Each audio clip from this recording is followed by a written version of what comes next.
In this module, we learn demand. Demand in general means desire to buy something.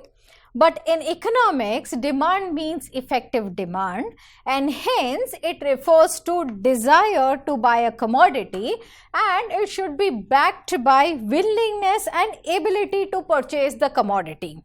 Ability to purchase means a consumer should have money or the purchasing power to buy the commodity, and he should think it is worth it to buy the commodity. So, desire plus willingness plus ability to purchase the commodity is effective demand in economics.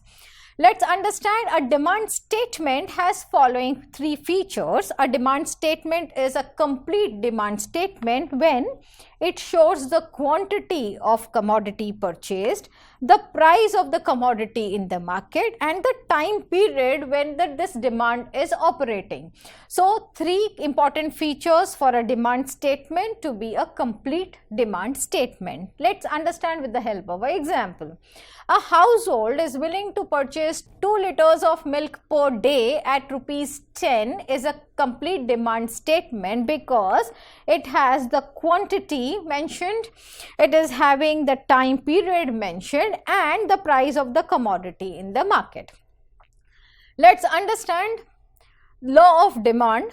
So, law of demand, every law starts with an assumption, and the assumption here is other things remaining constant. By other things, we mean the income of the consumers in the market. By other things, we mean the taste and preferences in the market. And by other things, we also mean the price of related goods in the market, and so on. So, all these other things remain constant, and with every change in the price of commodity, there is a change in quantity demanded. So, other things remaining constant, there is an inverse relationship between price and quantity demanded. That is, higher the price of commodity, higher the price of the commodity, lower is the quantity demanded, and vice versa. So, inverse relationship between these two variables, and hence the demand curve is a downward sloping demand curve from left to right. So, the x-axis always quantity demanded, the y-axis is always price. We have P and Q as the original price and original quantity. With every decrease in price to P1, there is an increase in quantity demanded to Q1, and the demand curve is a downward sloping demand curve from left to right. Again, law of demand, other things remaining constant, with every change in price of the commodity, quantity demanded changes, and there is an inverse relationship between price and quantity demanded, that is, higher the price of commodity, lower the quantity demanded, and vice versa. There are two types of demand function. An individual demand function shows different quantities of demand of a commodity bought by an individual consumer at different prices in a given period of time. So, this is related to an individual consumer. We have a schedule.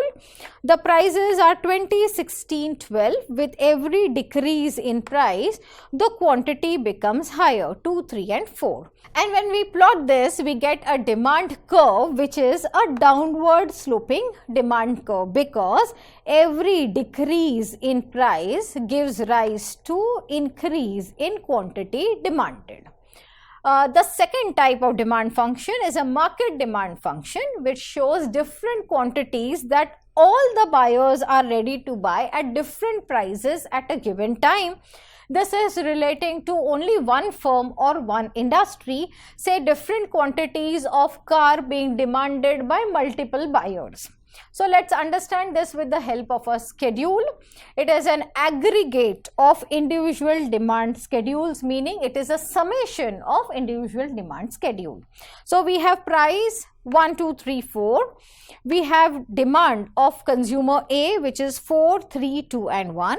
We have demand by B, which is 5, 4, 3 and 2. When we add these two demands, we get a summation 9, meaning at price 1, the individual demand is 4 and 5 respectively, but the market demand is a summation of 4 and 5, which is 9, and so on. So let's plot this on the diagram. At price 1, we have demand for A, which is 4, and hence we have a demand curve for A, which is a downward sloping demand curve. Similarly, at 5, we have demand for B, so this is the demand for B, and we have a downward sloping demand curve for B as well. We add 4 plus 5 and we get a market demand, which is the summation of the individual demand of A and B. So market demand implies the aggregate demand of all the individual demand schedules.